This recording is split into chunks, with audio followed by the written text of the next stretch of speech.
ಈ ಕಾರ್ಯಕ್ರಮದ ಪ್ರಾಯೋಜಕರು ನಿಮ್ಮ ಆರೋಗ್ಯದ ಬಗ್ಗೆ ಕಾಳಜಿ ಹೊಂದಿರುವ ಅತ್ಯುತ್ತಮ ಗುಣಮಟ್ಟದ ಮಸಾಲೆಗಳು SK Hind food products.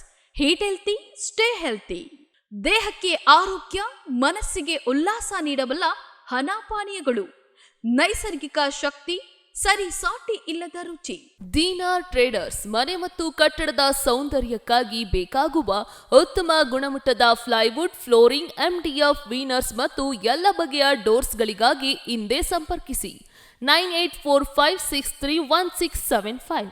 National handicrafts ಮನೆಯ ಸೌಂದರ್ಯಕ್ಕೆ ಬೇಕಾಗುವ Maharaja sofa set, dining and dressing table set, cot, ದಿವಾನ್, ರಾಕಿಂಗ್ ಚೇರ್ಸ್ ಹಾಗೂ ಇನ್ನು 10 ಹಲವು ಬಗೆಯ ಫರ್ನಿಚರ್ಸ್ಗಳಿಗಾಗಿ ಇಂದೇ ಭೇಟಿಯನ್ನ ನೀಡಿ. ಹೆಚ್ಚಿನ ಮಾಹಿತಿಗಾಗಿ ಸಂಪರ್ಕಿಸಿ 7204081880. ಪ್ರೈಮ್ ನ್ಯೂಸ್ಗೆ ಸ್ವಾಗತ. ನಾನು ಪವಿತ್ರ ಗೌಡ. ಮೊದಲಿಗೆ ಹೆಡ್ಲೈನ್ಸ್. ನನ್ನನ್ನ ಮುಗಿಸ್ತೀನಿ ಅಂದುಕೊಂಡಿದ್ರೆ ಅದು ಅವರ ಮೂರ್ಖತನ. ಅಷ್ಟು ಸುಲಭಕ್ಕೆ ಅಂದ್ಕೊಳ್ಬೇಡಿ. ಕುಮಾರಸ್ವಾಮಿ ಯಡಿಯೂರಪ್ಪ ವಿರುದ್ಧ ಸಿಎಂ ಸಿದ್ದರಾಮಯ್ಯ ವಾಗ್ದಾಳಿ.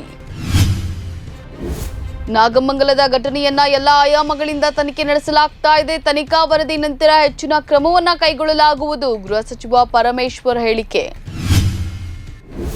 ಡಿಕೆ ಶಿವಕುಮಾರ್ ವಿರುದ್ಧದ ಅಕ್ರಮ ಆಸ್ತಿ ಗಳಿಕೆ ಕೇಸ್, ರಾಜ್ಯ ಸರ್ಕಾರಕ್ಕೆ ಸುಪ್ರೀಂ ನೋಟಿಸ್. ಯತ್ನಾಳ್ ಸಲ್ಲಿಸಿದ ಅರ್ಜಿ ವಿಚಾರಣೆ ನಡೆಸಿ ಪ್ರತಿವಾದಿಗಳಿಗೆ ನೋಟಿಸ್.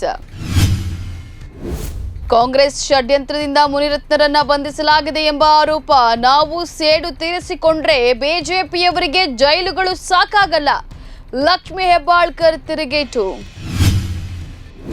ಕೋಲ್ಕತ್ತಾ ಅತ್ಯಾಚಾರ ಹತ್ಯೆ ಪ್ರಕರಣ, ಸಂತ್ರಸ್ತೆಯ ಹೆಸರನ್ನ ಬಹಿರಂಗಪಡಿಸುವುದು ಸೂಕ್ತವಲ್ಲ. ಸಂತ್ರಸ್ತೆಯ ಹೆಸರು ತೆಗೆದುಹಾಕುವಂತೆ ವಿಕಿಪೀಡಿಯಾಗೆ ಸೂಚಿಸಿದ supreme court. H D Kumaraswamy BS Yediyurappa ನನ್ನನ್ನ ಮುಗಿಸ್ತೀನಿ ಅಂದುಕೊಂಡಿದ್ರೆ ಅದು ಅವರ ಮೂರ್ಖತನ. ಅಷ್ಟು ಸುಲಭ ಅಂದ್ಕೊಳ್ಬೇಡಿ ಅಂತ ಹೇಳಿ ಮುಖ್ಯಮಂತ್ರಿ ಸಿದ್ದರಾಮಯ್ಯ ಬಿಜೆಪಿ ಮತ್ತು JDS ನಾಯಕರಿಗೆ ನೇರ ಸವಾಲನ್ನ ಎಸೆದಿದ್ದಾರೆ. ಕಲಬುರಗಿ ತಾಲೂಕಿನ ಕವಲಗಿ ಗ್ರಾಮದಲ್ಲಿ ಸಂಗೊಳ್ಳಿ ರಾಯಣ್ಣ ಜಯಂತ್ಯೋತ್ಸವವನ್ನು ಉದ್ಘಾಟಿಸಿ ರಾಯಣ್ಣ ಪ್ರತಿಮೆಯನ್ನ ಲೋಕಾರ್ಪಣೆಗೊಳಿಸಿ ಅವರು ಮಾತನಾಡಿದ್ದಾರೆ. ಬ್ರಿಟಿಷರ ಜೊತೆ ನಮ್ಮವರು ಕೈ ಜೋಡಿಸಿದ್ರಿಂದಲೇ 200 ವರ್ಷ ಗುಲಾಮಗಿರಿ ಅನುಭವಿಸಿದೆವು. ಸಂಗೊಳ್ಳಿ ರಾಯಣ್ಣರನ್ನ ಬ್ರಿಟಿಷರಿಗೆ ಹಿಡಿದುಕೊಟ್ಟವರು ನಮ್ಮವರೇ ಆದ ಮನೆ ಮುರುಕರು. ನಮ್ಮ ಸಮಾಜದಲ್ಲಿ ಇಂತಹ ಮನೆ ಮುರುಕರು ಹಿಂದೆಯೂ ಇದ್ರು, ಮುಂದೆಯೂ ಇರ್ತಾರೆ. ಇಂಥವರ ಬಗ್ಗೆ ಎಚ್ಚರಿಕೆಯಿಂದ ಇರಬೇಕು ಅಂತ ಹೇಳಿ ಅವರು ತಿಳಿಸಿದ್ದಾರೆ. ನಾಗಮಂಗಲದ ಅಹಿತಕರ ಘಟನೆ ಎಲ್ಲ ಆಯಾಮಗಳಿಂದ ತನಿಖೆ ನಡೆಸಲಾಗ್ತಾ ಇದ್ದು, ತನಿಖಾ ವರದಿ ನಂತರ ಹೆಚ್ಚಿನ ಕ್ರಮ ಕೈಗೊಳ್ಳಲಾಗುವುದು ಎಂದು ಗೃಹ ಸಚಿವ ಡಾಕ್ಟರ್ ಜಿ ಪರಮೇಶ್ವರ್ ತಿಳಿಸಿದ್ದಾರೆ. ಸಂಪುಟ ಸಭೆಯಲ್ಲಿ ಪಾಲ್ಗೊಳ್ಳಲು ಆಗಮಿಸಿದ ಅವರು ಸುದ್ದಿಗಾರರೊಂದಿಗೆ ಮಾತನಾಡಿದ್ದಾರೆ. ಈಗಾಗಲೇ ತಪ್ಪಿತಸ್ಥ ಪೊಲೀಸ್ ಅಧಿಕಾರಿಗಳ ವಿರುದ್ಧ ಕ್ರಮ ಕೈಗೊಳ್ಳಲಾಗಿದೆ. ಅಹಿತಕರ ಘಟನೆಯಲ್ಲಿ ಯಾರ್ಯಾರು ಭಾಗಿ ಎಂಬುದು ತನಿಖೆಯಿಂದ ಬಯಲಿಗೆ ಬರಲಿದೆ ಅಂತ ಹೇಳಿದ್ದಾರೆ. ಶಾಸಕ ಮುನಿರತ್ನ ಅವರನ್ನ ತರಾತುರಿಯಲ್ಲಿ ಬಂಧಿಸಿಲ್ಲ. ದೂರು ದಾಖಲಾದ ನಂತರ ಬಂಧನವಾಗಿದೆ. ಆದರೆ ಯಾದಗಿರಿ ಶಾಸಕರ ವಿರುದ್ಧ ದೂರಿಗೂ ಇದಕ್ಕೂ ವ್ಯತ್ಯಾಸವಿದೆ ಅಂತ ಹೇಳಿ ಸ್ಪಷ್ಟಪಡಿಸಿದ್ದಾರೆ. ಉಪಮುಖ್ಯಮಂತ್ರಿ ಡಿಕೆ ಶಿವಕುಮಾರ್ ವಿರುದ್ಧದ ಅಕ್ರಮ ಆಸ್ತಿ ಗಳಿಕೆ ಪ್ರಕರಣಕ್ಕೆ ಸಂಬಂಧಿಸಿದಂತೆ ಬಿಜೆಪಿ ಶಾಸಕ ಬಸನಗೌಡ ಪಾಟೀಲ್ ಯತ್ನಾಳ್ ಸಲ್ಲಿಸಿದ ಅರ್ಜಿ ವಿಚಾರಣೆ ನಡೆಸಿದ ಸುಪ್ರೀಂ ಕೋರ್ಟ್ ಪ್ರತಿವಾದಿಗಳಿಗೆ ನೋಟಿಸ್ ಅನ್ನು ನೀಡಿದೆ. ಡಿಸಿಎಂ ಡಿಕೆ ಶಿವಕುಮಾರ್ ರಾಜ್ಯ ಸರ್ಕಾರ ಮತ್ತು ಲೋಕಾಯುಕ್ತಗೆ ನೋಟಿಸ್ ನೀಡಿ ಸುಪ್ರೀಂ ಕೋರ್ಟ್ 4 ವಾರಗಳ ಕಾಲ ವಿಚಾರಣೆಯನ್ನ ಮುಂದೂಡಿದೆ. ಅಕ್ರಮ ಆಸ್ತಿ ಗಳಿಕೆ ಪ್ರಕರಣ ಸಂಬಂಧ ಡಿಕೆ ಶಿವಕುಮಾರ್ ವಿರುದ್ಧದ ಸಿಬಿಐ ಪ್ರಕರಣ ಹಿಂಪಡೆಯುವ ಸರ್ಕಾರದ ನಿರ್ಧಾರವನ್ನ ಪ್ರಶ್ನಿಸಿ ಶಾಸಕ ಬಸನಗೌಡ ಪಾಟೀಲ್ ಯತ್ನಾಳ್ ಹೈಕೋರ್ಟ್ಗೆ ಅರ್ಜಿಯನ್ನ ಸಲ್ಲಿಸಿದ್ರು.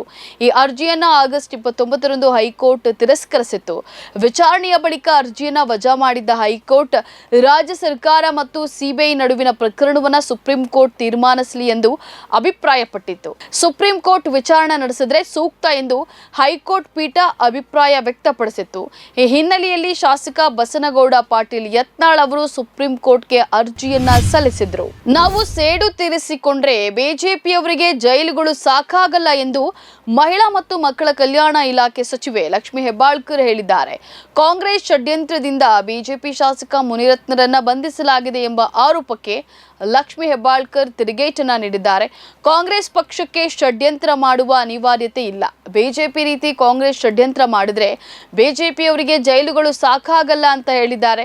ರಾಜಕಾರಣಿಗಳು ಅಂದ ಮೇಲೆ ನಮ್ಮನ್ನ ಜನ ಅನುಕರಣೆ ಮಾಡ್ತಾರೆ. ನಮ್ಮ ಜವಾಬ್ದಾರಿ ಏನು ಎಂಬುದನ್ನ ತಿಳಿದುಕೊಂಡು ಮಾತನಾಡಬೇಕು.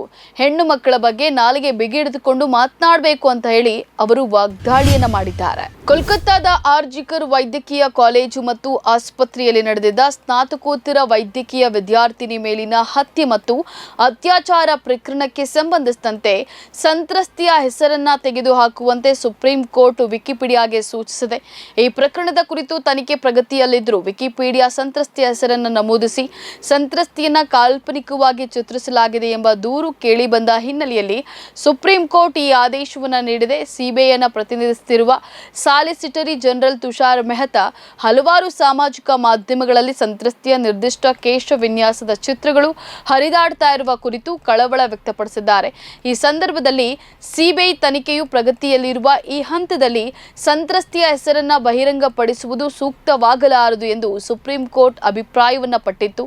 ಈ ಹಂತದಲ್ಲಿ ಸಿಬಿಐಗೆ ದೊರೆತಿರುವ ಸುಳಿವುಗಳನ್ನು ಬಹಿರಂಗಗೊಳಿಸೋದ್ರಿಂದ ತನಿಖೆ ದಾರಿ ತಪ್ಪುವ ಸಾಧ್ಯತೆ ಇದೆ. ಹೀಗಾಗಿ ಇದು ನ್ಯಾಯೋಚಿತವಲ್ಲ ಅಂತ ಹೇಳಿ ಸುಪ್ರೀಂ ಕೋರ್ಟ್ ಹೇಳಿದೆ.